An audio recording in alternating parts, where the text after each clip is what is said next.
मुख्यमंत्री अभ्युदय योजना में आप सभी का पुनः हार्दिक स्वागत है।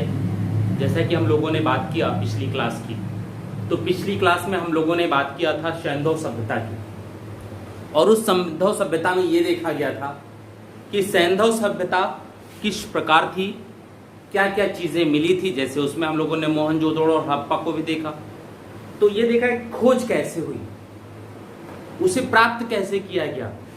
परिणाम स्वरूप एक नगरीय सभ्यता भारत में भी थी, ऐसी बात आई।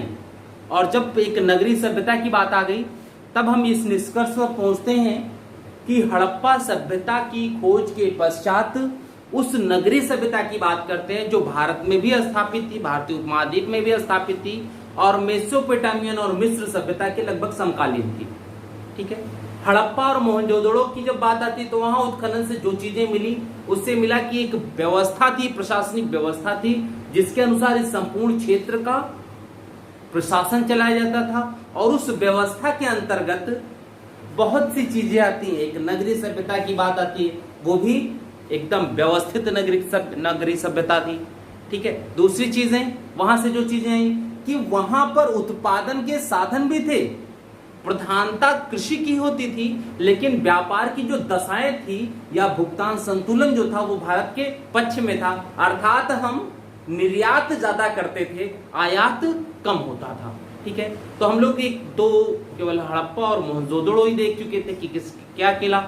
आज आगे हम लोग बढ़ते हैं और ये देखते हैं कि दूसरे जो नगर हैं वहां से क्या क्या चीज उत्खनन के पश्चात मिला था। तो आज का पहला जो नगर है वो है कालीबंगा। ठीक है, कालीबंगा नाम का तात्पर्य है काले रंग की चूड़ियां। ठीक है, काले रंग की चूड़ियां, इसके नाम का तात्पर्य है काले रंग की चूड़ियां। ठीक है, दूसरी चीज जो यहां से प्रमुखता मिली है वो मिला है जुते हुए खेत का साक्ष्य। दूसरी चीज जो है वो ये है कि द्विफसली कृषि, और जो जुते हुए खेत का साक्ष्य मिला है वो भी कैसे, जालीदार खेत जोते गए हैं। ठीक है, दूसरी चीज जब हम लोग इसकी बात करते हैं तो कालीबंगा की जो खोज हुई या उत्खनन जो हुआ वो अमलानंद घोष ने करवाया था, और दृश्यदती नदी यानी चौतंग नदी, ठीक है, इसके तट पर बसा हुआ है। ठीक है, द्विफसली कृषि की बात आती है तो इसमें दो फसल आती हैं, चना और सरसों। ठीक है, अब यहां पर क्या है कि ये जो दो रेखाएं हैं, ये दो वाली, इनके बीच की दूरी कम है इन दोनों के बीच की दूरी की अपेक्षा, इनकी दूरी ज्यादा है। ठीक, तो जब इनकी दूरी ज्यादा है, इसको हम फिर से बना ले तो शायद और अच्छे से चीजें आ जाए।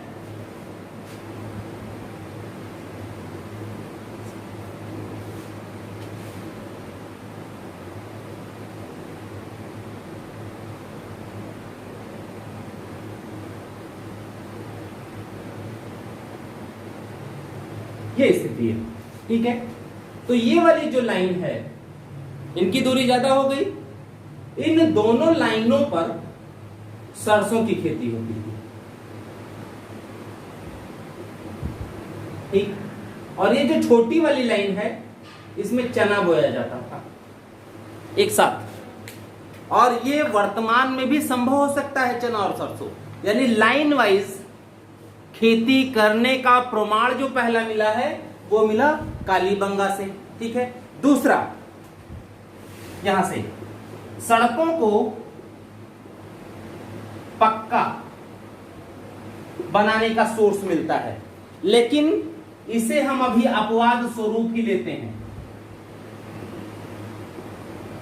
जरूरी नहीं है कि ऐसा होता रहा हो, लेकिन कुछ सोर्स ऐसा है जिसमें हम लोग ये कहते हैं कि यहां पर सड़कों को पक्का बनाया जाता था, अब वो कैसे बनाते रहेंगे, चारकोल वाली कंडीशन रही होगी या कुछ और रहा हो, या ईंटें तो थे ही ऑलरेडी, ईंटों को बिछा करके उसमें बिटुमिनस इत्यादि या चूना पत्थर से उसमें बधाई कर देते थे, जो भी रहा हो। दूसरा, यहाँ का जो नगर क्षेत्र है वो द्विभागी है, इकलौता ऐसा है कालीबंगा जहां का नगर क्षेत्र द्विभाग में है और दोनों भाग दुर्गीकृत हैं। जैसे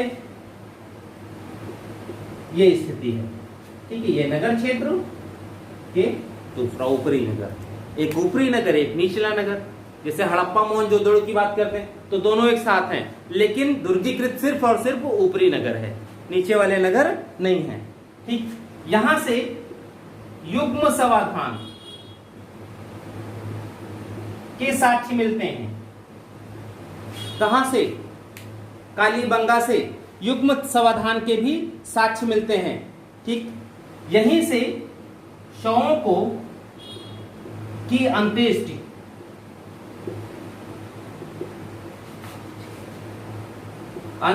करने की तीनों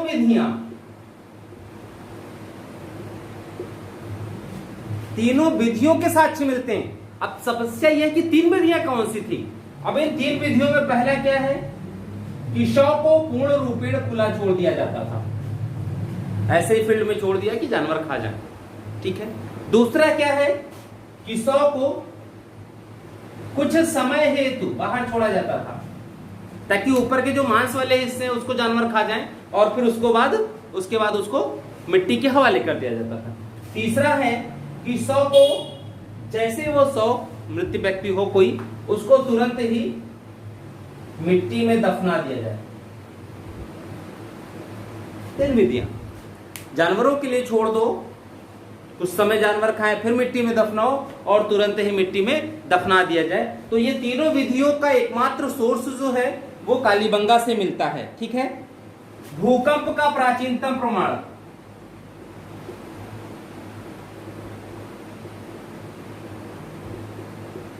कालीबंगा से मिला। ठीक है। भूकंप का प्राचीनतम प्रमाण कालीबंगा से मिला। मोहरों पर जो कालीबंगा से मोहरें प्राप्त हुई हैं, उन मोहरों पर क्या चीजें मिली? बांध बनाने का साक्ष्य मिला है, बांध दिखाए गए हैं।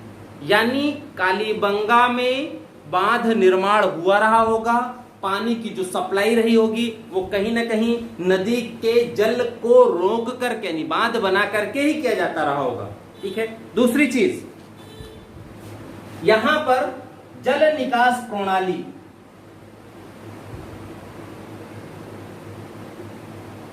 जैसे और सब जगह क्या है, पक्की नालियां मिली हैं।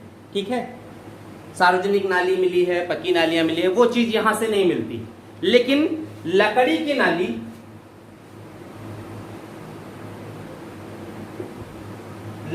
नाली ये अवश्य मिलती है। ठीक है। इसलिए हम ये कह सकते हैं कि कालीबंगा ही एक ऐसा क्षेत्र है जहां से एक स्पष्ट जल निकास प्रणाली का अभाव दिखता है। यानी यहीं पर जल निकास प्रणाली का अभाव है, जल निकास की व्यवस्था विशेषतः नहीं थी। ठीक। अब हम लोग, ये प्रमुख चीजें हैं, अब इससे आगे हम लोग बढ़ते हैं दूसरे क्षेत्र पर।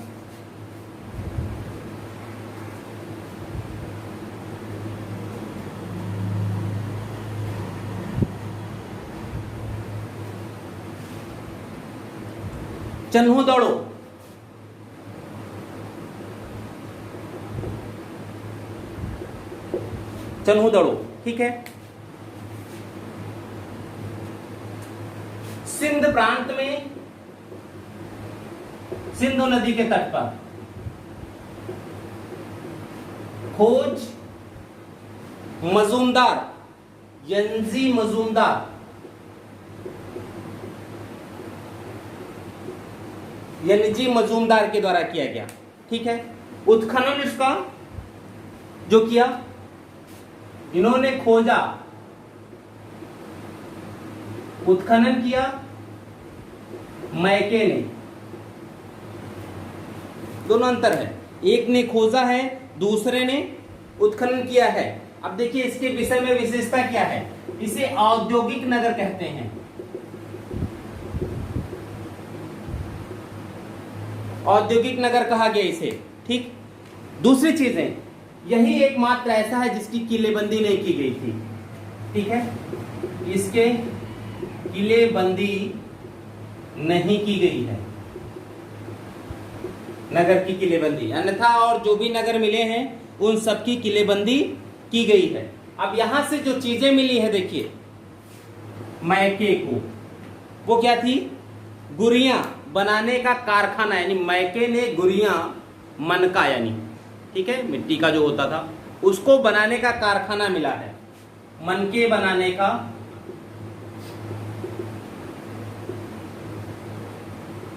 मनकों में भी क्या, गुरियां, ठीक है, इसके बनाने का कारखाना मिला है। दूसरा,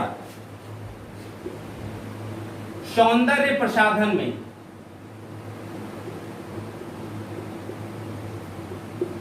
भाई महिलाएं हैं तो स्वाभाविक है सौंदर्य प्रसाधन का तो यूज होगा ही होगा, और अगर महिलाएं हैं और सौंदर्य प्रसाधन का यूज होता है तो उसके लिए बनना भी जरूरी है, और अगर वो बनना जरूरी है तो मार्केट भी होगा। जैसे यहां से लिपस्टिक का साच,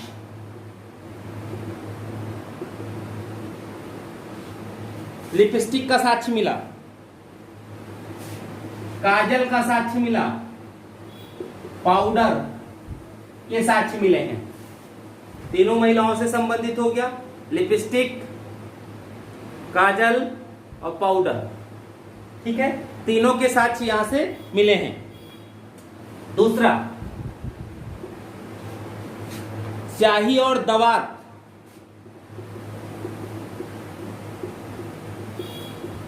यानी शिक्षा भी होती थी, लेखन की प्रणाली यहाँ थी। स्याही और दवात जो पहले चला करती थी उससे कहीं ना कहीं भाई लकड़ी की पेन होती रही होगी, कलम होता रहा होगा, और इससे कहीं ना कहीं लेखन रहा होगा यहाँ पर, ठीक है, लोग शिक्षित रहे होंगे। वक्राकार ईंटें मिली हैं,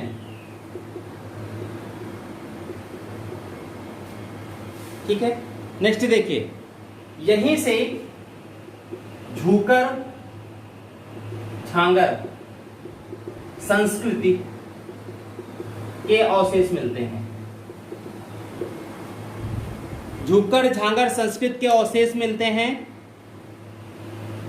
और यह झूकर झांगर जो संस्कृत थी यह सिंधु सभ्यता के बाद विकसित होती है, ठीक। और अगर यह सिंधु सभ्यता के बाद विकसित होती है तो इसे हम ये कह सकते हैं कि कहीं न कहीं यह क्षेत्र झूकर झाकर संस्कृत से प्रभावित था, और झाकर संस्कृत वालों ने अपना निवास स्थान बनाया था इसे, ठीक है, यानी झाकर संस्कृत का निवास स्थान चौहंदड़ो रहा होगा, यानी ये उत्तर हड़प्पा काल के समय भी प्रभावी था। ताम्रपाषाणिक संस्कृतियां हो गई उसमें, ठीक है। यह चौहंदड़ो सीप, मनके, मुद्रा, सीप, मनके, मुद्रा व अस्थि बनाने के केंद्र थे। यानी यहाँ के जो उद्योग हैं उनका प्रमुख उत्पादन इसी क्षेत्र में रहा होगा। सीप का निर्माण, मनकों का निर्माण, मुद्रा तरह तरह की जो बनती थी वो, और आर्टिफिशियल अस्थि, यानी अस्थि पे जो भी रहा हो, अस्थियां तो मिलती ही थी, अस्थियों के ऊपर कुछ न कुछ कलाकारी, चित्रकारी जो भी रहा हो वो बनाने के लिए यहाँ के कारीगर कुशल थे, ठीक। यहीं से मिट्टी की पकी हुई नालियों के प्रयोग, ठीक है, का साक्ष्य मिलता है। मिट्टी की पकी हुई नालियों के प्रयोग का साक्ष्य, ठीक। जैसे हम लोग जब पुराने घर कोई देखते हैं तो उसमें देखिए मिट्टी की ही नालियां मिलती हैं। जैसे छत से पानी गिराना है तो उसमें भी डैकचून जिसको कहते हैं, लोहे का वो होता है, वो का दूसरा मिट्टी की मिलती हैं। तो मिट्टी को पका दिया जाता है, वो गोला गोला बना करके उसको जोड़ दिए जाते हैं पाइप, और उसको पकाने के बाद पानी निकास की प्रणाली अपनाई जाती थी। जैसे जब हम हड़प्पा काल की देखते हैं स्थिति, तो वहां पर भी जल निकास स्थिति में क्या होता था, मिट्टी की ही नालियां होती थी। जैसे एक गोल परई जैसे होता है परई, उसी को थोड़ा सा और गोला कर दिया, फिर उसको लंबा लंबा बना दिया, पक गया वो। ठीक, जैसे खपड़ा पहले बनता था, कपड़े के बर्तन जो होते थे, छत पड़ते थे कपड़ा, उसमें क्या होता था, वो गोल गोल बना देता, ऊपर की जो मड़हरी होती थी उसको ढकने के लिए। तो वो जब गोल साइड में हो गया तो ऊपर से रख दिया जाता था। ऐसे ही क्या है, नाली के लिए वो लग दिया जाता था। साइड से क्या करते थे, ऊपर से दूसरा ढक्कन लगा दिया जाता था, तो एक बंद नाली हो गई, और साइड से उसको सीमेंट से या चूना पत्थर से जोड़ दिया जाता था, और उसके बाद एक बंद नाली है, वो चीजें होती थी। तो चौहंदड़ों से ये चीजें मिली हैं। ठीक है, हम आगे अब बढ़ते हैं, कोई दूसरा देखा जाए। ठीक है,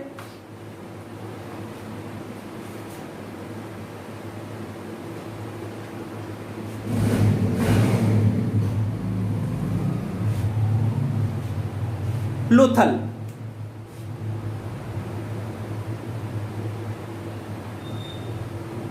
लोथल की जैसे ही बात की जाती है, सबसे पहले दिमाग में एक शब्द आता है गोदीबाड़ा। क्यों? क्योंकि लोथल गुजरात में समुद्र के तटवर्ती क्षेत्र हैं। ठीक है, और व्यापार की दशाएं सबसे अच्छी यहीं पर थी, भोगवा नदी के तट पर। गुजरात के अहमदाबाद में सरगवल गांव के पास। ठीक है, इसकी लोकेशन है। दूसरी चीज, खोजा था इसको SR राव ने, खोजा SR राव ने। तो अगर खोजा SR राव ने है तो उत्खनन इसका किसी और ने किया होगा, ऐसा तो है नहीं। SR राव ने ही उत्खनन भी करवाया। ठीक, इसको उपनाम भी दिए गए। किसको? लोथल को उपनाम दिया गया। और उपनाम क्या दिया गया? लघु हड़प्पा या लघु मोहनजोदड़ो। लघु हड़प्पा या लघु मोहनजोदड़ो नाम दिया गया किसका?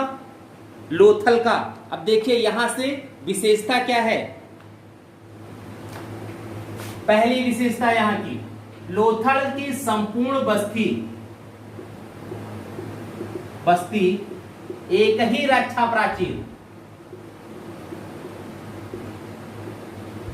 प्राचीर से घिरी है, अर्थात ये बस्ती क्षेत्र हो गया। ठीक, सामान्यतः हुआ क्या है, हड़प्पा मोहनजोदड़ो की बात करेंगे तो ये किलेबंदी हो गई। ऊपरी नगर किला युक्त है, निचला नगर किला के विहीन है, वो किले युक्त नहीं है, प्राचीर रक्षा प्राचीर नहीं है। जब हम कालीबंगा की बात करते हैं तो वहां ये दो नगर, ऊपरी नगर निचला नगर, दोनों अलग अलग रक्षा प्राचीर से घिरे हैं। अब लोथल की जब बात करते हैं तो ये ऊपरा नगर और निचली नगर, इनमें क्या है कि ये पूरा एक ही रक्षा प्राचीर से घिरा हुआ है। ठीक है, यहां पर ये चीज है।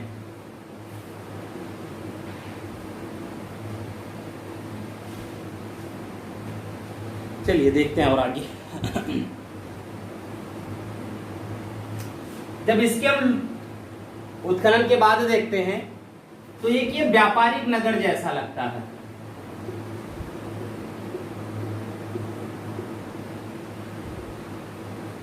अब क्यों नहीं व्यापारिक नगर रहेगा भाई?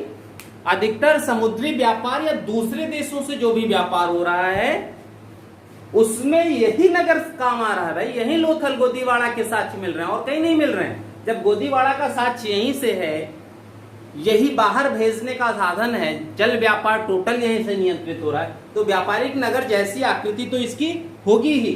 अब देखिए उत्खनन क्या मिला। सबसे पहले गोदीवाड़ा का साक्ष्य,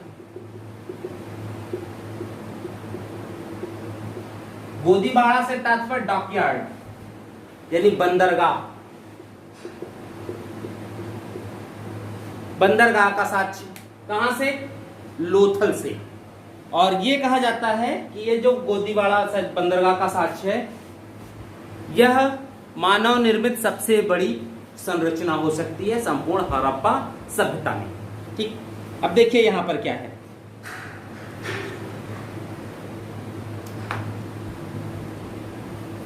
यह गोदी बाड़ा जो है विश्व का प्राचीनतम ज्ञात गोदी बाड़ा है। ठीक, कौन सा? लोथल का गोदी बाड़ा विश्व का प्राचीनतम ज्ञात गोदी बाड़ा है, पहली चीज। दूसरा, जल की आपूर्ति हेतु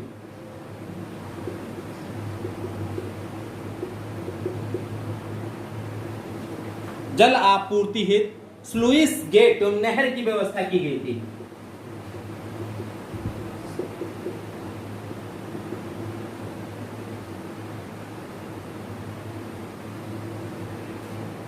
जल आपूर्ति हेतु स्लुइस गेट व नहर की व्यवस्था है।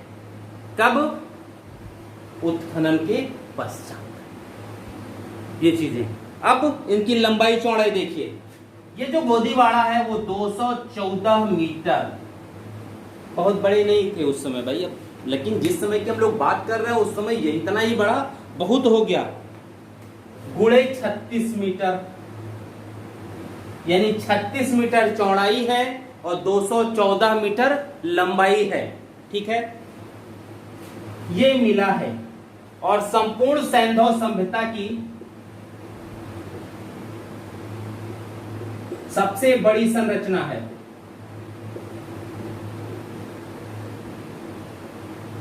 क्या? लोथल का गोदी बाड़ा। ठीक है, अब आइए, यहीं से वृत्ताकार व चतुर्भुजाकार यज्ञ वेदी के साक्ष्य मिले हैं। चतुर्भुजाकार यज्ञ वेदी तो सामान्यतः दिखता ही है, मिल ही जाता है। वृत्ताकार यज्ञ वेदी जल्दी नहीं पाई जाती है। ठीक है, बहुत कम रेयर केस में, लेकिन यहां से वृत्ताकार यज्ञ वेदी के भी साक्ष्य मिले हैं। ठीक है, निकाल दे जरा, नहीं तो फिर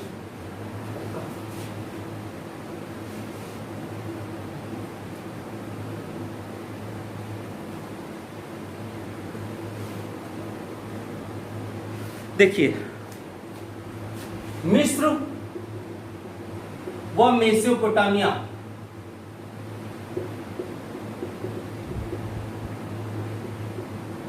से व्यापार के साक्ष्य हैं। अब साक्ष्य में क्या मिला? देखिए, फारस की खाड़ी प्रकार की मुद्रा,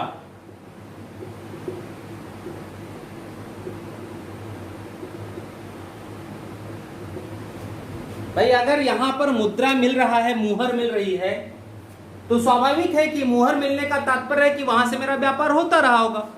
भाई भारत में अगर नेपाल की मुद्रा मिले, अमेरिका का डॉलर मिले, तो ये तो पक्का नहीं कि अमेरिका से रुपए भी आते जाते थे, व्यापार होता रहा होगा। कि रुपया खाली थोड़े लेके जाएंगे, विनिमय करेंगे रुपया का, रुपया तो नहीं विनिमय किया जा सकता। तो यानी संबंध ठीक थे, यहां से व्यापार रहा होगा। दूसरा, यहां से मम्मी का मिलना, क्योंकि ये मिस्र की सभ्यता में है मम्मी। ठीक है, और जब मम्मी मिस्र की सभ्यता से है तो इसका मतलब है मम्मी के रखरखाव का ज्ञान भी मिस्र से ही प्राप्त किया गया होगा। तो अगर मम्मी के रखरखाव का ज्ञान मिस्र से प्राप्त हुआ है तो स्वाभाविक है कि मिस्र के साथ संबंध लोथल वासियों के स्वाभाविक तौर पर अच्छे रहे होंगे, तभी वहां के कल्चर को अडॉप्ट कर रहे हैं, वहां की मुहर मिल रही है, यानी वहां से व्यापार या आना जाना रहा होगा। ठीक है, अब देखिए, 3 युग्म समाधान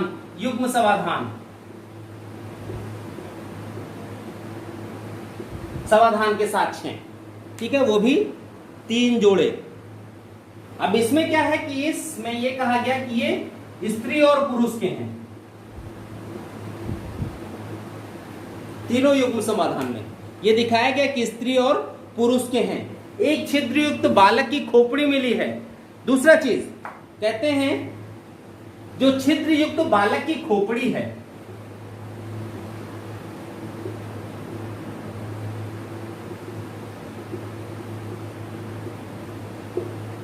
इससे तात्पर्य जो एसआर महोदय निकालते हैं वो ये कहते हैं कि स्वाभाविक है इससे शल्य चिकित्सा किए जाने का प्रमाण है।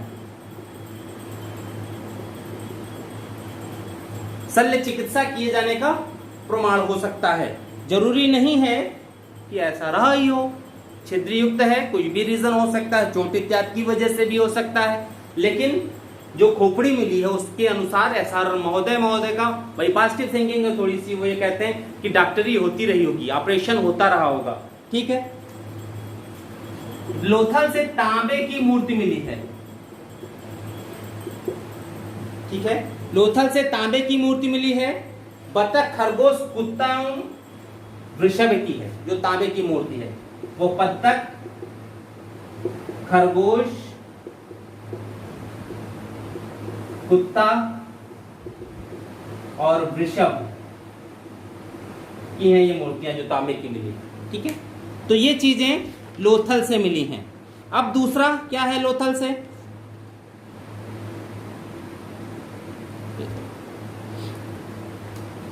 प्रशासकीय भवन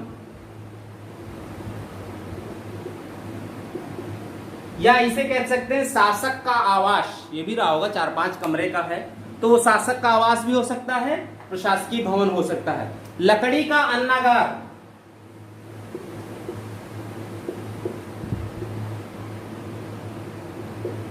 लकड़ी का अन्नागार कहां से? लोथल से। ठीक। घोड़े की मृण मूर्ति, तांबे की कार्यशाला, नाव का एक मॉडल,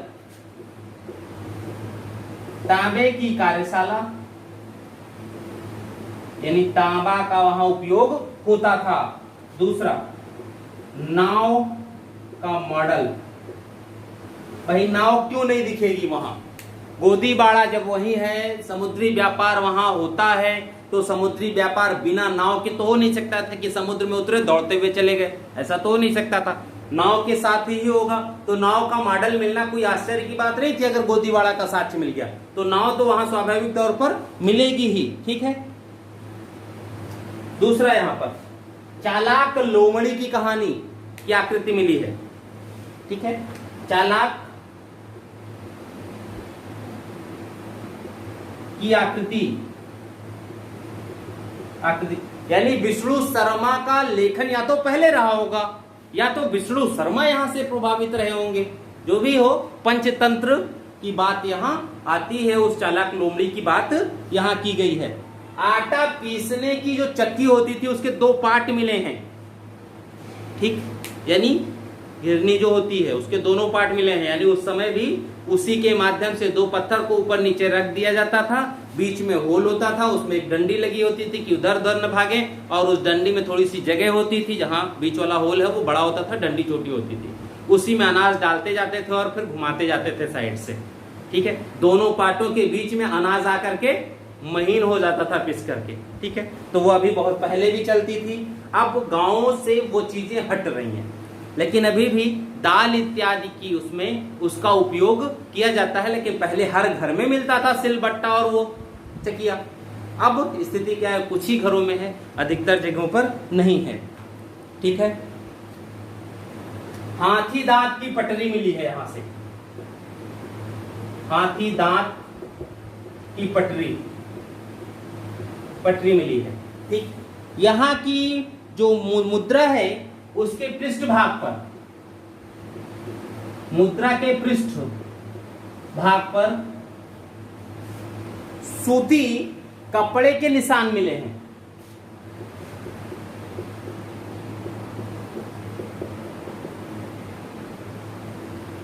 ये निशान हैं, यानी उस समय सूती कपास तो मेहरगढ़ से पहला साक्ष्य मिल गया, सूती कपड़े का निशान मिलने का मतलब है कि मोहनजोदड़ो में सैंधव सभ्यता में सूती वस्त्र का उत्पादन भी होने लगा था और लोग सूती वस्त्र को पहनना भी प्रारंभ कर दिए थे। तो ये चीजें हैं कहां से, लोथल से। नेक्स्ट जो क्षेत्र है वो हमारा धौलावीरा।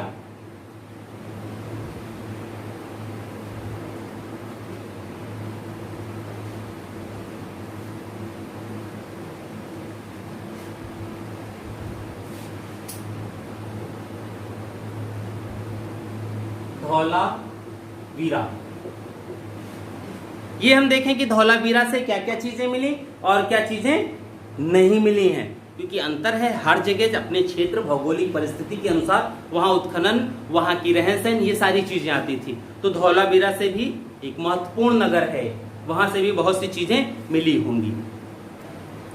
धौलावीरा, जब धौलावीरा की बात करते हैं तो ये इसका स्थिति होती है, इसका नाम होता है, अर्थ जो है सफेद कुआं।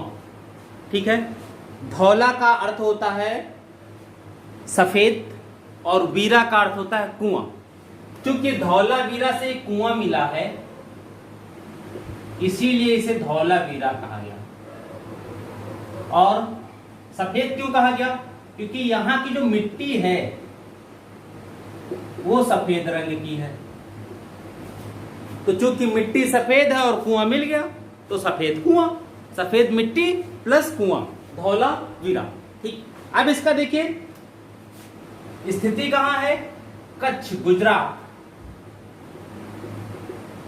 कच्छ में। ठीक, मनसेहरा नदी के आसपास। ठीक, दूसरा खोजा किसने? जेपी जोशी ने। उत्खनन कराया आरएस बिष्ट ने। खोजा जेपी जोशी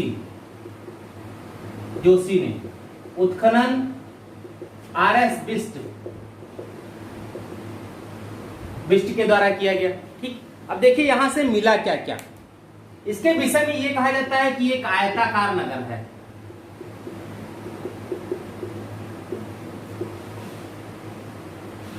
और यह एकमात्र नगर है सैंधव सभ्यता का जो 3 पार्ट में विभाजित है।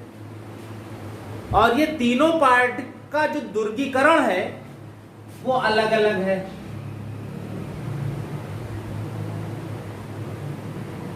ठीक, और अलग अलग होने के बाद ये तीनों सामूहिक रूप से एक ही रक्षा प्राचीर से घिरे हुए हैं। ये धौलावीरा में एकमात्र ऐसी चीजें आती हैं। जो मध्यम नगर है यहाँ का, ये इकलौता है संपूर्ण सभ्यता सैंधव सभ्यता की। नहीं, अन्य जगह सिर्फ नगर के 2 ही विभाजन है, ऊपरी और निचला नगर। यहाँ पर क्या है? ऊपरी, मध्यम और निचला नगर। मध्यम नगर का सोर्स केवल धौलावीरा से ही प्राप्त होता है। ठीक है, अब देखिए यहीं से सुनामी जैसे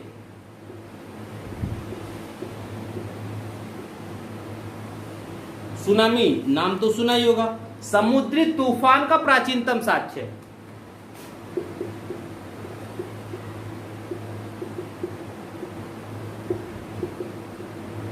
प्राचीनतम साक्ष्य कहते भी हैं कि शायद धौलावीरा की जो समाप्ति हुई वो सुनामी जैसे समुद्री तूफान के ही कारण हुआ। क्या रीजन था पता नहीं, लेकिन ये माना जाता है। ठीक है, दूसरा यहां पर एक क्षेत्र पड़ता है जूनी कुरान, धौलावीरा के ही उसमें है, पास में ही। ठीक है, वहां से एक स्टेडियम के साक्ष्य मिला है। इकलौता सैंधव में जहां प्लेग्राउंड का साक्ष्य मिलता है, अन्य कहीं पर भी प्लेग्राउंड का साक्ष्य नहीं मिलता है। यहीं से पालिसदार श्वेत पाषाण उपकरण मिले हैं। ठीक, यानी ऐसे पाषाण उपकरण जिन पर पालिश की हुई होती थी, और ये पालिशदार पाषाण उपकरण इसको छोड़ दिया जाए तो फिर केवल और केवल अशोक के स्तंभों में मिलता है, अन्यथा फिर नहीं मिलता है। ठीक है, यानी पहली बार पालिशदार श्वेत पाषाण उपकरण कहां से मिले? धौलावीरा से। ठीक, सैंधव लिपि के 10 अक्षर यहीं से मिले हैं। संभवतः यह कहा जाता है कि जो 10 अक्षर हैं ये कोई नेम प्लेट नहीं होगी, ये 10 अक्षर कोई ना कोई नेम प्लेट थी और इसी से ये ज्ञात होता है। लेकिन इन अक्षरों पर क्या नाम लिखा हुआ है इसकी जानकारी नहीं है, क्योंकि अभी तक सैंधव लिपि को पढ़ा ही नहीं जा सका है।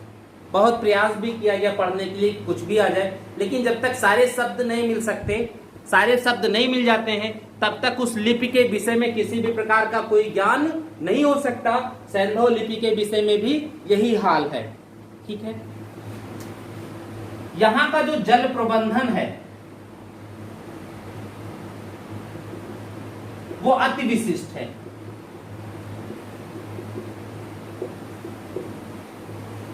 यहां का जो जल प्रबंधन है वो अति विशिष्ट है, क्योंकि ये कहा जाता है मनहर नदी थी जिन नदियों के बीच में ये बसा हुआ था, और मंदसार ये भी पास की नदी है। इन दोनों नदियों पर डैम बनाया गया, ठीक, विद्युत उत्पादन के लिए नहीं, जल के सोर्स के लिए, ताकि जिधर चाहे उधर जल भेजा जा सके और इस डैम के माध्यम से जल का संग्रह भी हो सके कि जल की कमी ना होने पाए। ठीक है, डैम इसके साथ हैं। पहला 16 तालाब मिला है, यहां से 16 तालाब मिले हैं, और वो भी बहुत छोटे छोटे नहीं हैं, विशाल तालाब हैं, काफी विशाल हैं। इसलिए ये कह सकते हैं कि यहां पर वर्षा जल संग्रहित भी किया जाता था, यानी वर्षा जल को सुरक्षित रखने की प्रणाली थी यहां पर, अन्यथा नहीं मिलती कहीं और। ठीक है, अब दूसरी चीज, इन तालाबों में पानी आने की भी व्यवस्था थी। जैसे नगर का भी जो पानी होता था वर्षा जल का, उसको नालियों के माध्यम से या दूसरे प्रकार से इन तालाबों में लाने के लिए मार्ग बनाए गए थे कि वर्षा जल नदियों में न जाए, बह न जाए इधर उधर, तालाब पहले भर जाएं, उसके बाद उसको जहां जाना हो वहां जाएं, पहले तालाब में हम जल को सुरक्षित कर लें। क्योंकि स्थान कहां है? कच्छ, एक ऐसा स्थान जो रेगिस्तानी है, और रेगिस्तान में सबसे ज्यादा जरूरी किस चीज की बात है? जल की। तो जल प्रबंधन तो वहां स्वाभाविक है, अच्छा करना पड़ता। अगर अच्छा न करते तो जल की वजह से वहां बस्ती या जीवन हो ही नहीं सकता था जल के अभाव में। इसलिए वो लोग जल के प्रति इतना ज्यादा सचेत हैं। ठीक, आगे बढ़ते हैं।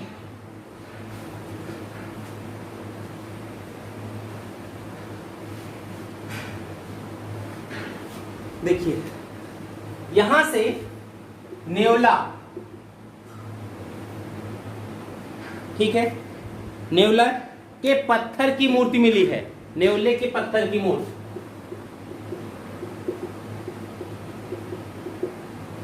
इस पर नेवला बना है, नेवले का साक्ष्य है।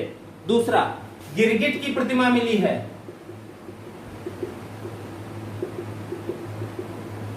नेवला और गिरगिट यहीं से मिलते हैं। धौलावीरा से राजसभा का अवशेष मिलता है।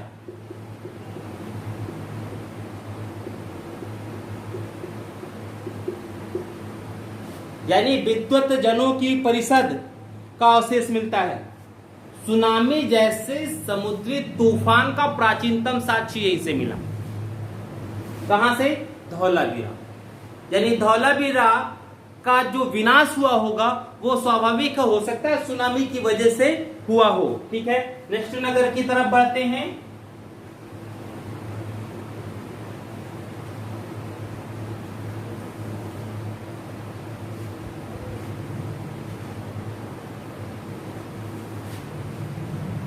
सुरकोटड़ा,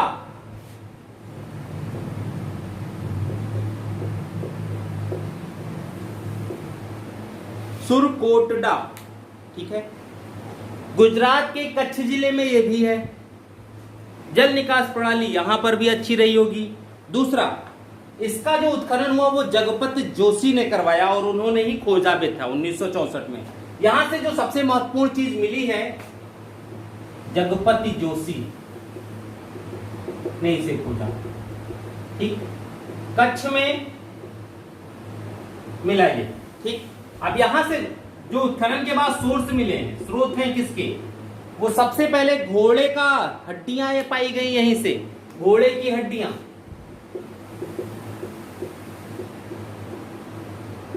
घोड़े का प्राचीनतम साक्ष्य है ये, सुरकोटड़ा से घोड़े का प्राचीनतम साक्ष्य। ठीक है, यहां से समाधान की एक नई विधि मिली।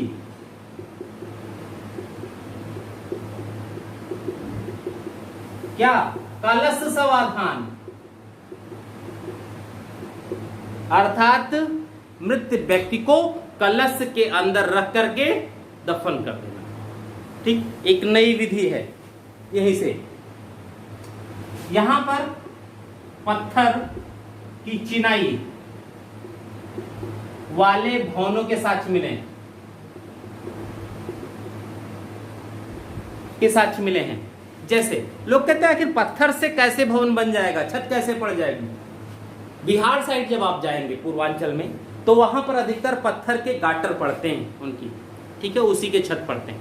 उसमें क्या करता है, नीचे आप लोहे की राड इस समय लगा देते, नहीं तो पहले तो साखू की लकड़ियां लगती थी और उन्हीं पर थोड़ी थोड़ी दूरी पर साखू, और बड़े बड़े पत्थर है सिलापट की तरह आयताकार, वो काट करके आते हैं, बकायदा छत पेड़ से वो पहाड़ियों से निकाले जाते हैं और उनको उस आयत में काट दिया जाता है पत्थरों को। एक मोटी पत्थर इतनी लगभग है ना, 2 से 3 इंच की मोटाई रहती है, 3-4 इंच की मोटाई रहती है। उन्हीं को उनके ऊपर बिछा दिया जाता है, जो गाटर पड़े रहते हैं उसी के ऊपर बिछा दिया जाता है बकायदा चिपका करके। और जहां पर जोड़ होता है उस पे बिटुमिनस या चूना पत्थर से वहां पर जोड़ को भर दिया जाता है और फिर उसके ऊपर एक सीमेंट की लेयर डाल करके फर्श बना दी जाती है, यानी चूने की संभावना खत्म। अब मान लो बरसात ज्यादा हुआ कहीं पर, कहीं कोई जगह जोड़ टूट गया हो पहले से, तो वहां से फिर चूने लगेगा। तो उसमें क्या है कि आपको पूरे छत को तोड़ने की आवश्यकता नहीं है, आप सिर्फ जहां से चू रहा है वहीं के उस गाटर को उठाएंगे, ठीक। गाटर को उठाने के बाद उसको फिर से रख करके फिर से चुनाई कर दीजिए और उस छेद को बंद कर दीजिए, फिर से सही हो गया। तो व्यवस्था इस समय है आज, तो पहले भी तो कुछ न कुछ रहा होगा। तो स्वाभाविक है, जब पत्थर को पॉलिश करने की प्रणाली चल रही है तो फिर पत्थर को काट क्यों नहीं सकते थे, पत्थर को काटने की भी तो व्यवस्था रही होगी। और अगर पत्थर को काटने इत्यादि की व्यवस्था है तब चीजें भी शायद ही से क्रियान्वित तो हो सकती थी। तो ये सुरकोटदा से मिला। नेक्स्ट देखिए आप, बनावली।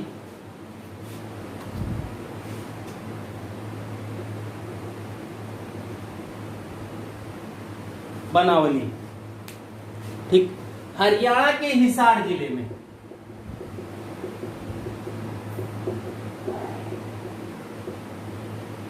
हरियाणा के हिसार जिले में रंगोई नदी के तट पर है। रंगोई नदी के तट पर, हरियाणा के हिसार जिले में रंगोई नदी के तट पर स्थित है ये, ठीक है। इसका जो उत्खनन करवाया वो आर.एस. बिष्ट ने करवाया, ठीक। इसका उत्खनन आर.एस. बिष्ट ने करवाया, इसका भी सॉरी बिष्ट हैं, ठीक। इसकी विशेषता क्या है, बनावली सैंधव सभ्यता के यह तीनों स्तरों का प्रतिनिधित्व करती है। तीनों स्तरों से प्राग हड़प्पा, विकसित हड़प्पा और उत्तर हड़प्पा, उन तीनों स्तरों का ये प्रतिनिधित्व करती है। कौन, बनावली। कहां स्थित, हरियाणा में। यहां से अब देखिए साक्ष्य क्या क्या मिले हैं, ठीक है। यहां से पहला जो साक्ष्य है वो है मिट्टी का हल। पहला साक्ष्य क्या मिला, मिट्टी का हल मिला। दूसरा बटखरा, बटखरा मिला यहां से। तीसरा आरा युक्त मृण पहिया,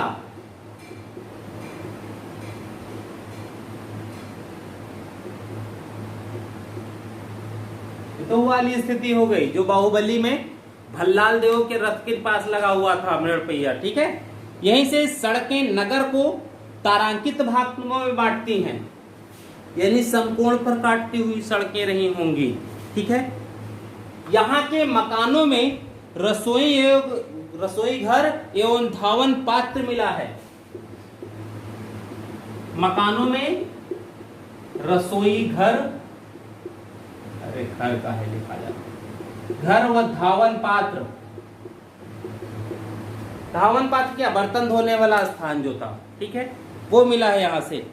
इन्हीं सब क्या बनावली को समृद्ध लोगों का शहर कह सकते हैं। भाई इन सब के रसोई घर जल्दी तो मिलते नहीं है, ठीक है। समृद्ध लोगों का शहर, क्योंकि जो भी चीजें वो व्यवस्थित क्रम में हैं, ठीक है। दूसरी चीज, यहाँ के अधिकतर घरों में अग्निकुंड की प्राप्ति होती है। अग्निकुंड,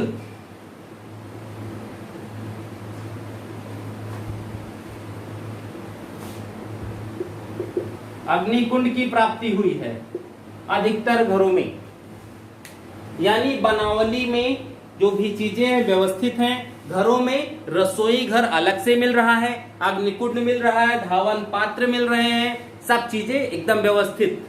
ऐसे किसके घर में रहेगा? उस स्थिति में जिनके पास पूंजी हो और पूंजीपति लोग जहां हो, उसी को तो कहते हैं समृद्ध लोगों का शहर। तो ये समृद्ध लोगों के शहर की श्रेणी में आता है। नेक्स्ट देखिए, रोपड़ या रूपनगर। रोपड़, ठीक है, आधुनिक नाम रूपनगर रखा गया इसका, या रूपनगर, रोपड़ या रूपनगर, ठीक है। मिला कहां? पंजाब के सतलुज नदी के बाएं तट पर। पंजाब में सतलुज नदी के बाएं तट पर कौन सा शहर? रोपड़ या रूपनगर, ठीक है। खोजा किसने इसको और उत्खनन किसने कराया? खोजा था बीबी लाल ने, बीबी लाल ने, और उत्खनन कराया यज्ञदत्त शर्मा ने, वाईडी शर्मा ने इसका उत्खनन करवाया, ठीक। खोजा बीबी लाल ने, उत्खनन कराया यज्ञदत्त शर्मा ने। इसकी जो विशेषता मिली, यानी जो चीजें मिली, उसमें ये कहते हैं स्वतंत्रता प्राप्ति के बाद उत्खनित यह पहला स्थल है। 1947 के पश्चात उत्खनित यह पहला स्थल। ध्यान रखिएगा, स्वतंत्रता प्राप्ति के बाद उत्खनित पहला स्थल कौन? रोपड़ या रूपनगर, ठीक। जो यहां से साक्ष्य मिला है उसमें ये कहा गया मालिक के साथ कुत्ते को दफनाने का साक्ष्य।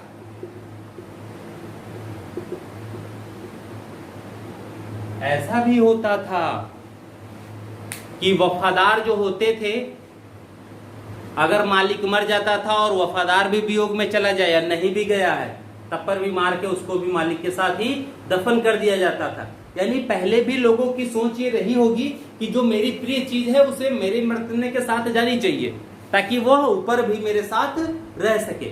ऐसी भी एक धारणा रही होगी, क्योंकि आज भी ये धारणा होती है लोगों की, तभी तो 7 जन्मों की बात की जाती है, वरना एक ही 2 जन्म की बात करते। भाई 7 जन्म कौन रहना चाहेगा? अभी आपसे कह दिया जाए कि आपकी 60 साल एज है, आप 7 × 420, 7 × 42, ठीक है, आप 420 साल अब रहोगे, कौन चाहेगा? यहाँ तो 10-20 साल में ही विवाद होने लगते हैं, आगे जन्म की बात हो तो ये चीजें हो ही नहीं पाती। और भविष्य या पुनर्जन्म कौन देख करके आता है? कोई नहीं। लेकिन एक धारणा है, वो धार्मिक में भी है, इसीलिए लोग ये कहते हैं कि नहीं, ऐसा नहीं है, इस जन्म में मेरी जो प्रिय वस्तु है उसे अगले जन्म में भी मेरे साथ ही रहना चाहिए। इसलिए सोचते हैं कि अगर डेथ और दफन क्रियाएं साथ साथ होंगी तो जन्म भी अगले जन्म में साथ ही साथ एक ही स्थान पर होगा, और अगर जन्म भी साथ ही साथ एक ही स्थान पर होता है तो संभव क्या है? पुनः साथ मिल जाएगा, ठीक है। चलिए आगे बढ़े। नेक्स्ट नगर राखीगढ़ी।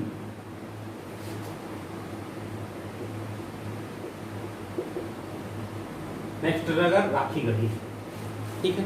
देखिए यहां से हरियाणा में सरस्वती नगर, सरस्वती नदी,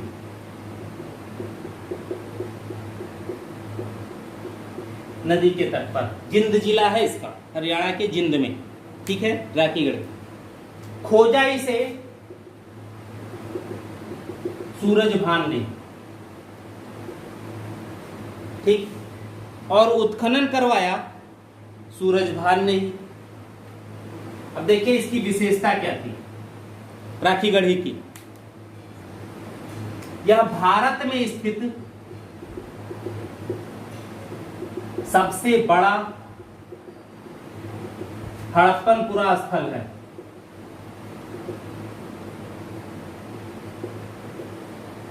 क्योंकि हड़प्पा और मोहनजोदड़ो कहाँ है? पाकिस्तान में है। ये भारत में क्षेत्रफल की दृष्टि से स्थित सबसे बड़ा हड़प्पा का स्थल है। ठीक है, यहां से जो मुहरें मिली हैं उन पर कुछ भी उत्कीर्ण नहीं है।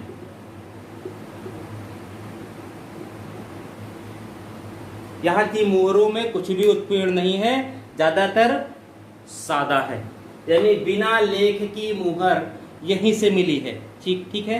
चिन्हों के साथ मृदभांड मिले हैं, टेराकोटा के बने पहिए मिले हैं।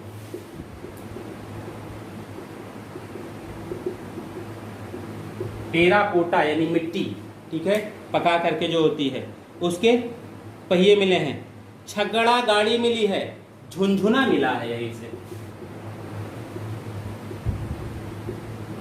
झुनझुना यहां से मिला है। ठीक है, हड्डी की बनी सुई मिली है।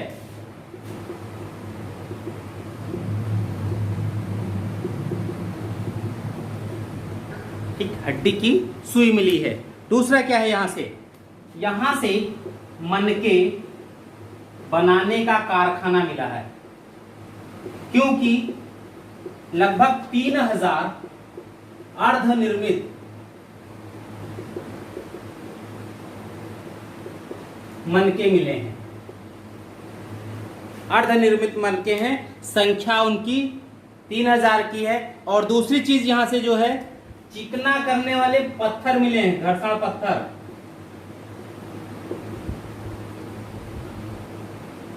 घर्षण पत्थर मिले हैं, यानी यहां पर स्वाभाविक तौर पर मनके बनाए जाते थे और बहुतायत रूप में बनाए जाते थे। दूसरा, यहां से मिट्टी का लकड़ी का ताबूत, लकड़ी का ताबूत मिला है, यानी ताबूत में शव को रख करके भी दफनाने की प्रणाली यहां पर रही होगी। ठीक है, तो नेक्स्ट हम लोग पढ़ते हैं। अब जो प्रमुख नगर हैं वो तो हो चुके हैं, अब हम लोग छोटे छोटे जो क्षेत्र हैं उनके विषय में बात किया जाए। बालू कहां? हरियाणा में। ठीक है, बालू कहां पड़ता है? हरियाणा में। यहां का जो साक्ष्य है, सर्वाधिक फसली साक्ष्य है, यानी सबसे ज्यादा फसलों के साक्ष्य यहीं से प्राप्त होते हैं। गेहूं तो सामान्य बात है, यहां तक कि यहां से अदरक का साक्ष्य मिला है। ठीक, कहां से? बालू, हरियाणा से। अदरक का साक्ष्य, प्राचीनतम साक्ष्य अदरक का, इससे पहले का पुराना कोई साक्ष्य अदरक का नहीं मिलता। दूसरा, भिरड़ा, ये भी कहां? हरियाणा। भिरड़ा भी हरियाणा। यहां से हाकरा संस्कृत और हड़प्पा संस्कृत के साक्ष्य मिलते हैं। हाकरा व हड़प्पा संस्कृत के साक्ष्य हैं। हाकड़ा एवं हड़प्पा संस्कृत के साक्ष्य मिलते हैं।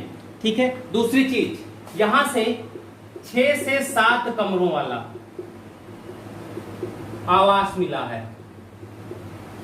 अब 6-7 कमरों का आवास है, तो इसका मतलब है कि वह या तो शासक का आवास होगा या तो किसी धनाढ्य व्यक्ति का आवास होगा। दूसरा, चौसर जैसे खेल का बोर्ड मिला है,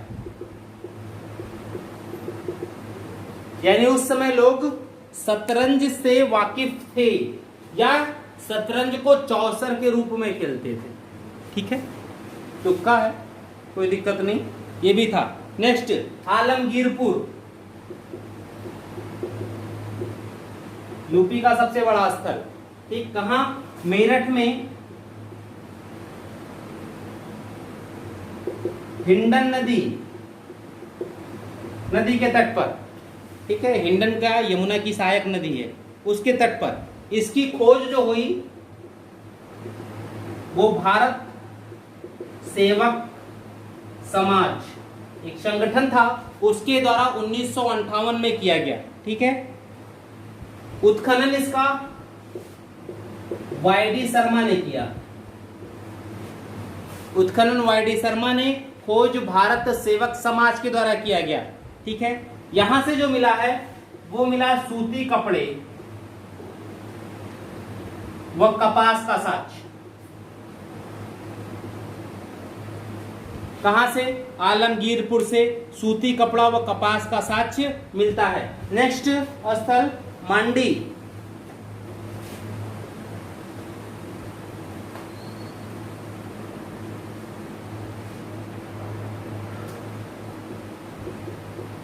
मांडी, ठीक है। जब मांडी की हम लोग बात करते हैं तो मांडी भी यूपी के मुजफ्फरपुर में है।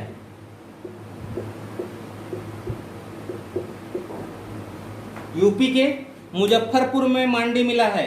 कहते हैं यह सैंधव सभ्यता का प्राचीनतम उत्खनित स्थल है। नवीनतम उत्खनित स्थल, नवीनतम उत्खनित स्थल है ये। सैंधव सभ्यता का नवीनतम उत्खनित स्थल है और यहां से टकसाल गृह के साक्ष्य मिलते हैं।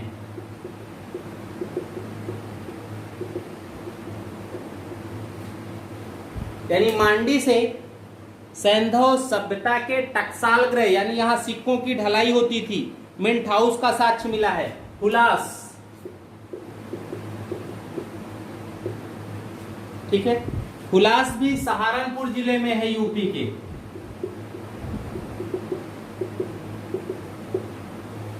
हुलास सहारनपुर में, यहां से ये कहा जाता है गेहूं की खेती का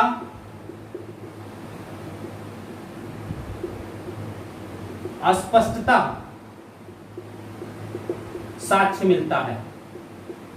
करने का, गेहूं की खेती करने का अस्पष्टता साक्ष्य है। अर्थात अब तक की स्थिति ये थी कि गेहूं की खेती के लिए जो भी साक्ष्य मिले थे वो जरूरी नहीं था कि गेहूं की खेती वहां होती रही हो, लेकिन इससे यह सिद्ध हो गया है कि वो हड़प्पा सभ्यता में गेहूं की खेती होती थी। कहीं नहीं हो रही है तो कहां?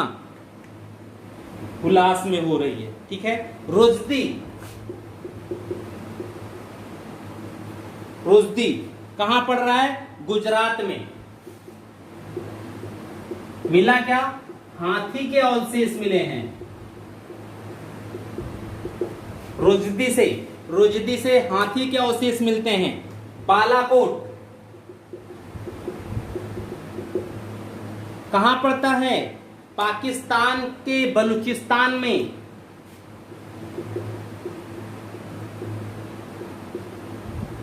पाकिस्तान के बलूचिस्तान प्रांत में पड़ता है बालाकोट। ठीक है। इसके विषय में कहा जाता था ये भी एक बंदरगाह नगर है। पहला बंदरगाह नगर कौन? लोथल, जहां से गोदीवाड़ा का साक्ष्य मिला। दूसरा, इसके विषय में कहा जा रहा है कि ये एक बंदरगाह नगर था। दूसरी चीज, यहां पर सीप उद्योग बहुत ही समृद्ध स्थिति में था और या तो यहां का प्रमुख उद्योग ही सीप उद्योग है। दूसरा है नौशारी। नौशारी ये भी बलूचिस्तान में ही पड़ता है।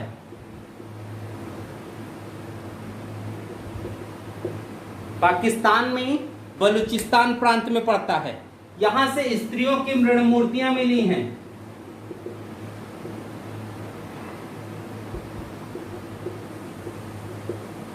ठीक।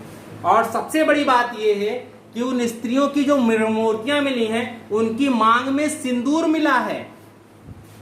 इनकी मांग में सिंदूर मिला है। यानी सिंदूर का प्रयोग आज से नहीं बल्कि बहुत पहले से होता था। आज से लगभग 4-4,500 साल पहले से होता था। उसके साक्ष्य यहां मिल गए हैं। ठीक है। लास्ट जो नगर है वो पाकिस्तान में ही अल्लादीनो।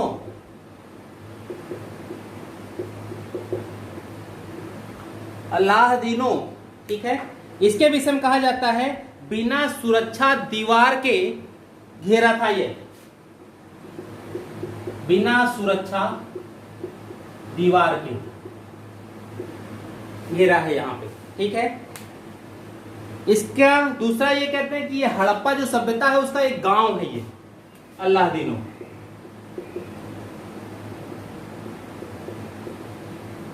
ठीक, हो सकता है भाई जब गांव है तो वहां पर खेती तो होगी।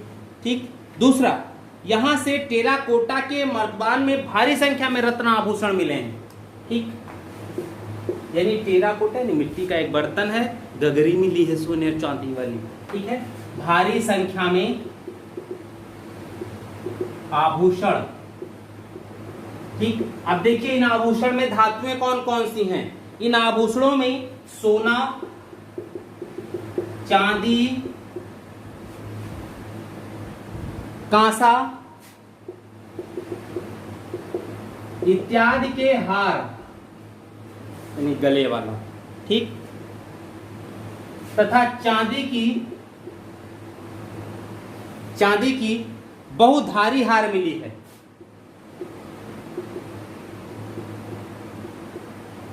कई लर वाली हार आती है ना, कई दर वाली, तो वो हार मिली है। ठीक, यहां से एक मृण खिलौना गाड़ी मिली है, यानी मिट्टी की एक खिलौना गाड़ी मिली है। ठीक, तो ये नगर थी कुछ प्रमुख, जहां से कुछ प्रमुख चीजें मिली हैं। अब हम लोग यहां की कुछ सामाजिक स्थिति पर बात कर लें।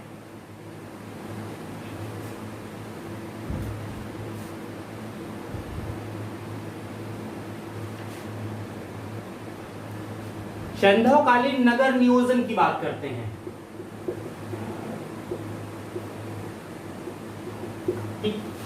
पहली चीज तो ये देखें कि अधिकतर नगर रक्षा प्राचीर से क्या है, घिरे हुए हैं। ठीक है, यानी जो सामान्यतः मिला है वो मिला है निचला नगर, सॉरी ऊपरी नगर और निचला नगर। ये माना जाता है कि जो ऊपरी नगर था वो प्रशासकों के लिए था और जो निचला नगर है वो जनता का है। ठीक, तो प्रशासक सुरक्षा की तो बात करेंगे ही करेंगे, इसलिए जो ऊपरी नगर है वो रक्षा प्राचीर से घिरा हुआ है। और ये जो नगर है दोनों एक ही टीले पर होते थे और लगे हुए होते थे, ऐसा नहीं था कि अलग है। सिर्फ रक्षा प्राचीर जो होती थी वही उसको विभाजित करने का काम करती थी। ठीक, दूसरी चीजें जो हैं यहां पर देखिए, अब मान लीजिए कि एक नगर क्षेत्र हो गया, तो यहां क्या है कि सड़कों का जो विभाजन है वो समकोण पर काटती हुई सड़कें समकोण पर काट रही हैं।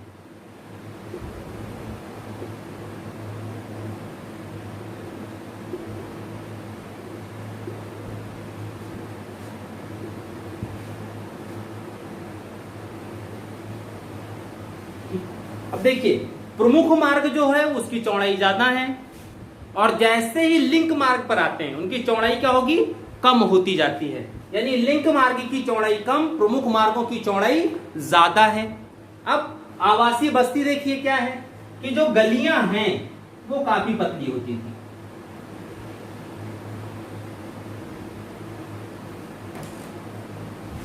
गलियां काफी पतली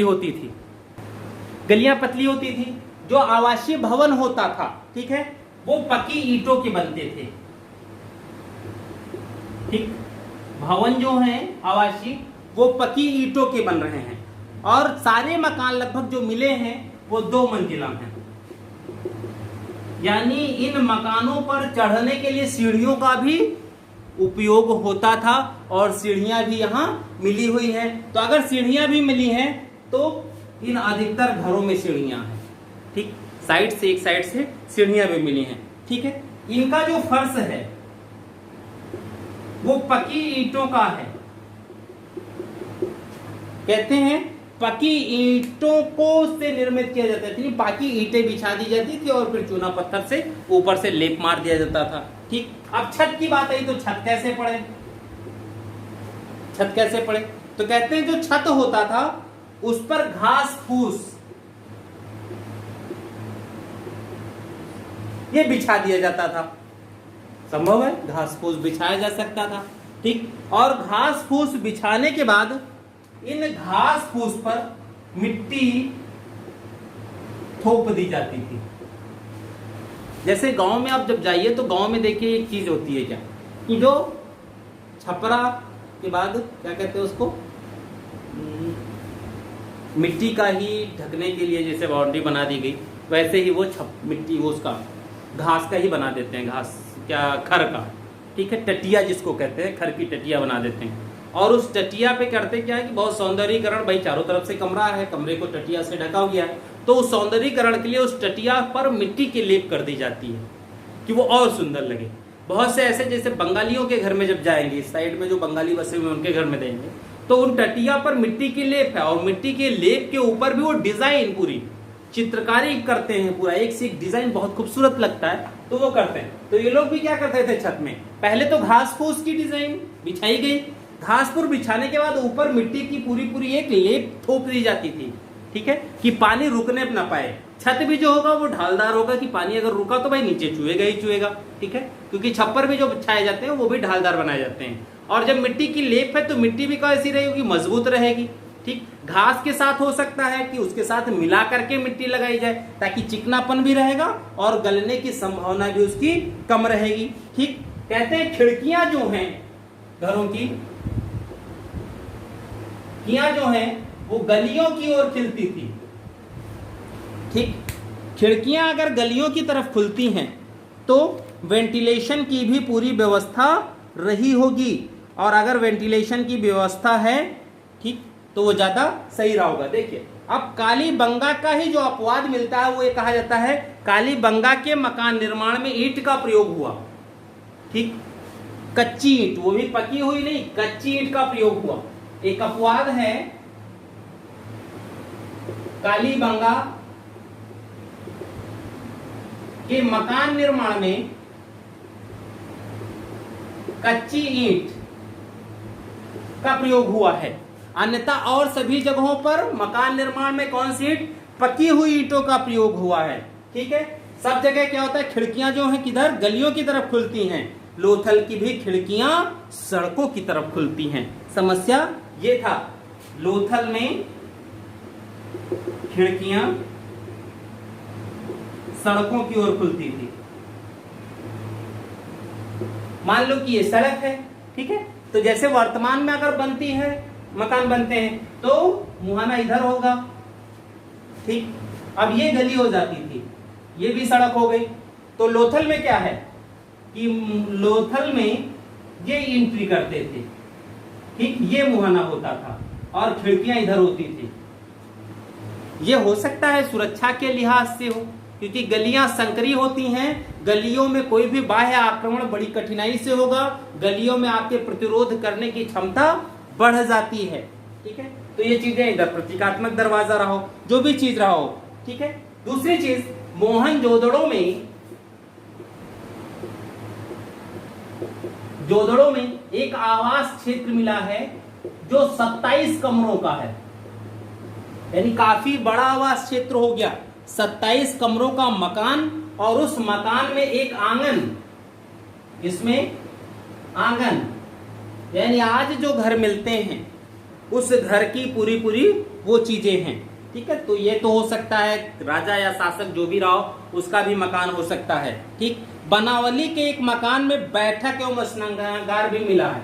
ठीक, बनावली के एक मकान में बैठक, यानी dining room, sorry dining area, ठीक है, बैठक और स्नानागार उसी से लगा हुआ, स्नानागार यानी बाथरूम, ये यहां से मिला है। यानी अगर अलग अलग हम नगरों की बात करें तो नगरों की जब बात करते हैं तो ये देखते हैं कि उन नगरों में जो भी चीजें हैं वो पूर्णतः व्यवस्थित रूप में हैं, और जिस आधुनिक प्रणाली की हम बात कर रहे हैं वो चीजें उस समय काफी हद तक प्रचलन में थी। यानी भारतीय संस्कृति की बात करें अगर, तो भारतीय संस्कृति आज जो स्थिति है, कहीं ये चीजें पहले भी काफी अच्छी स्थिति में थी, जिनका उपयोग हम लोग यहां पर देखते हैं। ठीक है, आगे बढ़े थोड़ा सा।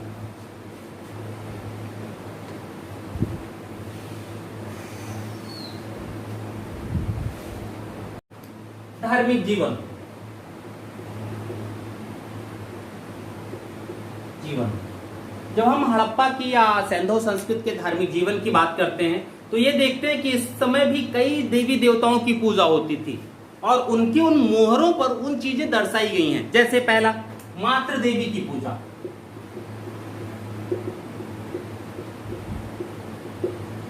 मातृ देवी की पूजा, जैसे मातृ देवी की पूजा होती थी क्योंकि उसमें मातृ देवी को यह माना गया ये उपज की देवी थी। ठीक है, क्यों? क्योंकि जो एक मुहर हड़प्पा से प्राप्त हुई है उसमें यह दिखाया कि स्त्री के गर्भ से पौधा निकलता हुआ दिखाया गया है।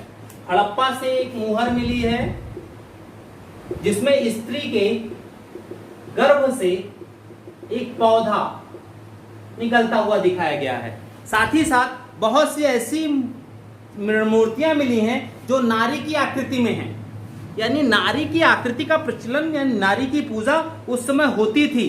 और जो स्त्री के गर्भ से निकलता, इसका तात्पर्य हम लोग पृथ्वी से लगाते हैं कि पृथ्वी भाई सबकी देवी है, सबकी माँ है, तो वो चीजें ये कहा जा रहा है कि पृथ्वी से माना जाता है। ठीक है, या पौधों की संबंध जो है पौधों के जन्म और वृद्धि से रहा होगा, जो भी चीजें हो। इसी तरह क्या करते हैं कि मिस्र के लोग जो थे, मिस्र के लोग जो हैं वो नील नदी की देवी आइसिस की पूजा करते थे। नील नदी की देवी आइसिस, इसकी पूजा करते थे। नील नदी की देवी आइसिस की पूजा करते थे। ठीक है, दूसरा क्या है? पशुपति पूजा।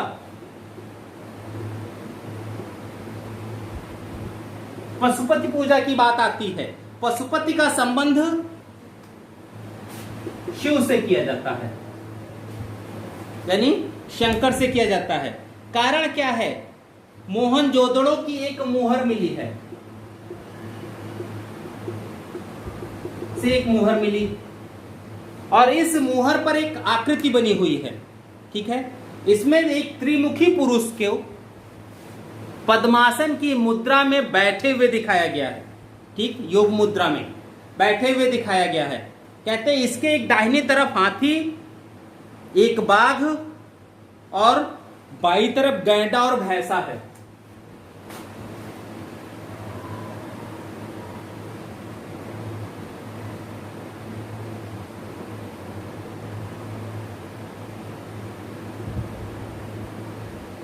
ठीक, मान लो ये आदमी बन गया। ये अच्छा नहीं बना है तो आप एडजस्ट कर लीजिएगा, बस इतना समझने की बात है। ठीक है, ये भी किस पर बैठे? एक सिंहासन पर पद्मासन की मुद्रा में बैठे हैं। ये मुद्रा जो है इसमें क्या किया गया? दाईं तरफ। ठीक है, ये आदमी हो गया दाईं तरफ, यानी ये वाला हिस्सा। दाईं तरफ क्या दिखाया गया? नीचे साइड में। ठीक है, दाईं तरफ इसमें यह दिखाया गया है कि हाथी और बाघ हैं। हाथी और बाघ दाईं तरफ बैठे हैं और बाईं तरफ यह दिखाया गया है कि गैंडा और भैंसा बैठा है। और ये चीज किसके साथ हो सकती थी? किसी न किसी देवता के साथ ही हो सकती थी। ठीक है, कहते हैं खिसखिसी दाढ़ी है, हल्की सी, वो चीजें दिखाई गई हैं चूंकि ये खंडित अवस्था में है। ठीक है, और इसके ऊपर एक 7 अक्षरों का लेख भी है। ठीक है, लेकिन अभी तक उसे पढ़ा नहीं जा सका है। मार्शल के अनुसार इसे शिव का रूप कहा गया है, यानी भगवान शिव का रूप कहा गया है। और मार्शल के इस उक्ति से राय चौधरी वो भी संतुष्ट या सहमत हैं। ठीक है, दूसरा एक कहा गया है कि एक मुद्रा ऐसी मिली है जिसमें पेड़ के मचान पर एक पुरुष बैठा है और उसके नीचे बाघ का चित्र अंकित है। ठीक, दूसरी एक मुहर है, उसके नीचे बाघ का है, दूसरी तरफ त्रिशूल का चित्र और उसके सामने एक बैल का चित्र अंकित है। इसे भी शिव का रूप माना गया है। जैसे एक मचान है, उस पर एक पुरुष बैठा है, उसके नीचे बाघ है, उसके साइड में त्रिशूल है। ठीक है, और उसके नीचे यानी सामने साइड में कौन है? बैल यानी वृषभ। इसे भी क्या माना गया? शिव का ही रूप माना गया। ठीक है, लिंग और योनि, कई स्थानों से लिंग और योनि के साक्ष्य मिले हैं। अर्थात इसकी भी पूजा होती थी जो आज प्रचलन में है। ठीक, ये चीजें रही। आगे बढ़े थोड़ा सा। पशु पूजा,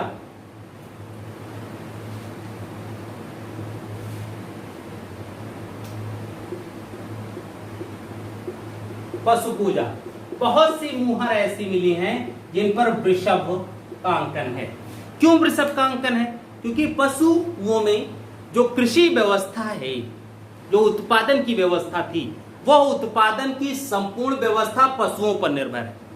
और जब हड़प्पा सभ्यता की बात करते, जैसे आप वैदिक में आएंगे तो वहां क्या है, गाय को अघन्या माना गया। ठीक है, वहां बैल को बहुत ज्यादा मान्यता नहीं थी। लेकिन यहां पर क्या है, उत्पादन चूंकि व्यापारिक कल्चर था, तो जब व्यापारिक स्थिति है तो वहां पर बैल को प्राथमिकता दी गई है, क्योंकि बैल जो है वो उत्पादक कार्यों में अच्छे से लग सकता था, उसका बहुत ज्यादा प्रयोग भी होता था।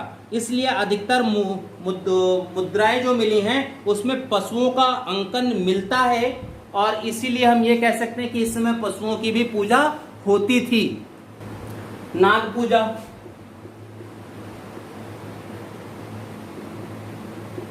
ठीक, एक मुहर ऐसी मिली है जिसमें यह कहा जाता है कि नाग पूजा का संकेत रहा होगा। मोहनजोदड़ो की एक मुद्रा पर देवता बने हैं, एक मुहर पर देवता हैं, देवता हैं, और इस देवता के दोनों साइड में नाग की आकृति है। अब नाग की जो सवारी होगी उसकी तो पूजा होगी होगी। जैसे शिव जी की सवारी नंदी बैल, उसकी पूजा करते हैं। ठीक है, शेषनाग की पूजा करते हैं, कमल की पूजा होती है, तो वो चीजें यहां पर भी रही होंगी। उसमें अर्नेस्ट मैके का अनुमान है कि नाग को चबूतरों पर दूध पिलाया जाता रहा होगा। यानी आज जो नाग पंचमी के दिन दूध पिलाने की परंपरा है, वो शायद उस समय भी मानी जाती कि वो परंपरा उस समय भी कायम रही होगी। ठीक है, वृक्ष पूजा, कई मुहरों पर वृक्षों की आकृति मिलती है, इसलिए मानते हैं कि वृक्षों का भी पूजा होता था।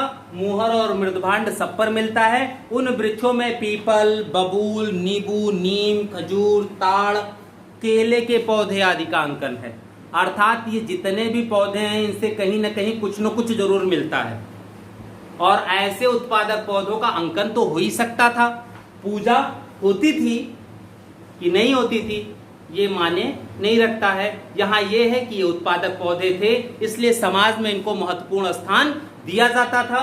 बहुत से मुहर वृक्षों पर इनके अंकन का तात्पर्य है कि कहीं न कहीं इनको पवित्र माना जाता रहा होगा। ठीक है, तो ये चीजें थी धार्मिक जीवन, यानी धर्म इस प्रकार से था कि उस धर्म में भी पूजा पाठ होते थे। अब हम लोग आते हैं इसके विनाश की बात करें कि हड़प्पा सभ्यता कैसे समाप्त हो गई। विनाश, जब विनाश की बात आती है तो इसमें पहला बात आता है बाढ़, और बाढ़ के कारण विनाश का जो समर्थन करने वाले विद्वान हैं वो हैं मार्शल। ठीक, सबसे पहले यही मानते हैं। मार्शल का कहना है कि मोहनजोदड़ो,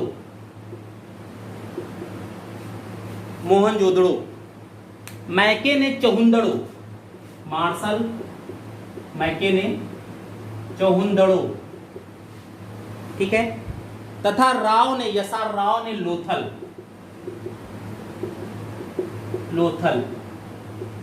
ये तीन लोग ऐसे हैं जो इन नगरों के पतन के कारणों में बाढ़ को मानते हैं, कारण बाढ़ को मानते हैं।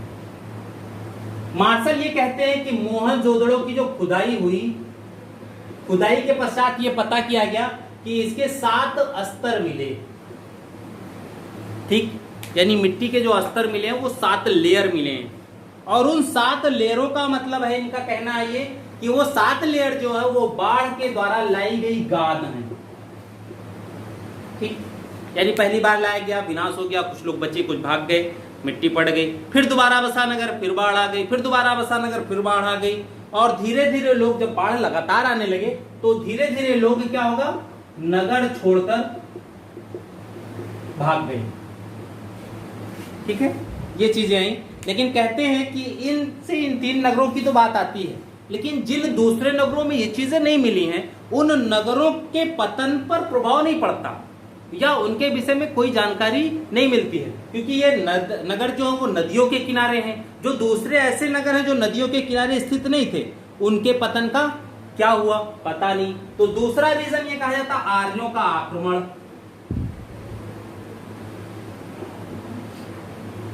ये इसलिए कहा गया क्योंकि ऋग्वेद में इंद्र को पुरंदर कहा गया है, एक नाम मिलता है। और जब इंद्र को पुरंदर कहा गया यानी दुर्गों को विनाश करने वाला इंद्र को मान लिया गया। तो अगर इंद्र पुरंदर हैं तो उन्होंने क्या नगरी सभ्यता का विनाश कर दिया। कुछ विद्वान तो इसे मानते हैं, जैसे व्हीलर, मैके, अर्नेस्ट मैके, गार्डन चाइल्ड और पिगट। ये लोग ऐसे जो ये कहते हैं सिंधु सभ्यता का जो पतन का कारण था वो आर्यों का आक्रमण था, क्योंकि आर्य उधर से ही आए थे और जब आए तो देखा यहाँ पर स्थिति, युद्ध हुआ, उसमें इन सभ्यता को समाप्त किया और फिर वो गंगा घाटी के मैदान में बस गए। लेकिन रीजन क्या दिया उन्होंने कि इंद्र को पुरंदर कहा गया है और वैदिक संस्कृति हड़प्पा के बाद आई, इसलिए उन्होंने इंद्र ने ही क्या किया होगा, जो भी वैदिक देवता रहे होंगे उनको माना गया होगा भाई कोई ऐसे शक्तिशाली व्यक्ति रहे होंगे जिन्होंने उनको समाप्त करते हुए आगे बढ़ गए। ठीक है, तो ये मानते हैं उसमें। लेकिन एक अमेरिकी इतिहासकार हैं कैनेडी, उन्होंने एक प्रूफ किया है कि मोहनजोदड़ो के जो भी नरकंकाल मिले हैं उन सब में मलेरिया के लक्षण पाए गए, सब में। ठीक है, कंकाल में मलेरिया के लक्षण पाए गए हैं। इसलिए जो आज के आधुनिक इतिहासकार व्हीलर भी हैं उनकी धारणा है कि आर्य लोग हड़प्पाई सभ्यता का विनाश करने वाले नहीं थे। और अब यह प्रूफ हो गया है कि आर्यों के भाई टाइम पीरियड की भी बात है कि हड़प्पा सभ्यता 1750 में खत्म होती है। ठीक है, आर्यों के आक्रमण के विषय में कोई जानकारी है ही नहीं अभी कि आर्य भारत आए कब रहे होंगे, कि भारत में ही रहते थे। तो इसलिए अब इसको स्वीकार नहीं किया जाता है कि आर्यों ने आक्रमण करके इसको खत्म किया होगा। नेक्स्ट आता है जलवायु परिवर्तन।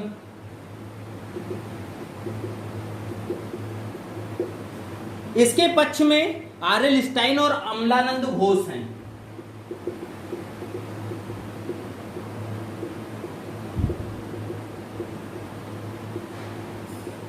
अमलानंद घोष हैं। ये लोग क्या कहते हैं, जब जलवायु परिवर्तन हुआ या जंगलों की अत्यधिक कटाई हुई, तो जब जंगल की अत्यधिक कटाई होगी तो उसकी वजह से जलवायु परिवर्तन होगा।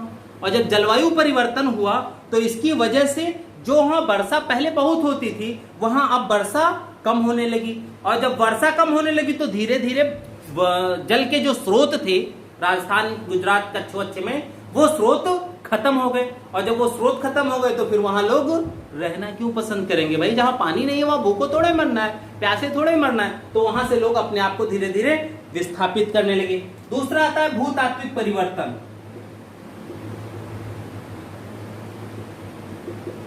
भूतात्विक परिवर्तन, इसमें यम आरसाहनी अधिकतर भारतीय इतिहासकार है इसमें। ठीक है, जॉर्ज एफ डेल्स, लैमरिक इत्यादि। ये क्या कहते हैं भूतात्विक परिवर्तन में, इनका ये मानना है कि पतन के कारणों में भूतात्विक परिवर्तन थे और इस भूतात्विक परिवर्तन के कारण नदियों ने अपना मार्ग बदल लिया।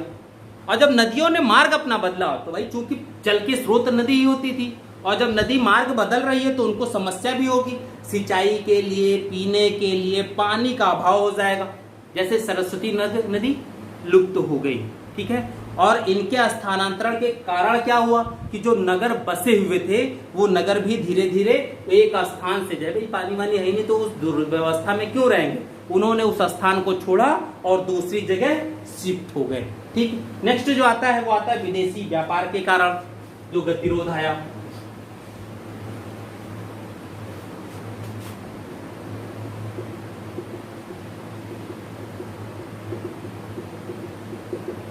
विदेशी व्यापार में गतिरोध।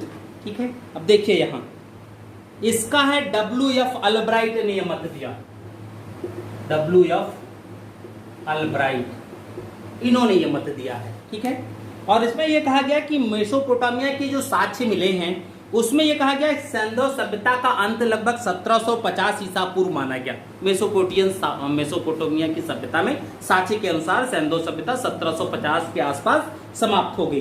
कहते हैं 2000 ईसा पूर्व के बाद सैंधव सभ्यता में ग्रामीण संस्कृति, यानी जब सैंधव सभ्यता उत्थान पर थी उसके बाद उसमें ग्रामीण संस्कृति के अवशेष दृष्टिगत होने लगे थे।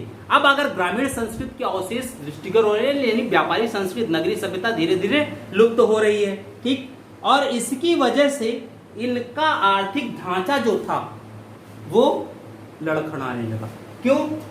क्योंकि 2000 के आसपास, बीसी के आसपास जब ग्रामीण सभ्यता प्रवेश करती है तो इस ग्रामीण सभ्यता के प्रवेश से क्या होगा, व्यापारिक ढांचा जो है वो धीरे धीरे नष्ट होने लगेगा, और जब व्यापारिक ढांचा नष्ट होने लगेगा तो अर्थव्यवस्था भी, यानी आर्थिक ढांचा भी समाप्त होगा। ठीक, और जब आर्थिक ढांचा समाप्त होगा तो जो व्यापारिक दशाएं थी वो चीजें समाप्त होने लगेगी और अंततः सभ्यता का विनाश हो जाएगा। ठीक है, तो 3 रीजन है, तो बहुत ज्यादा माने नहीं रखता, इतने बहुत है। ठीक है,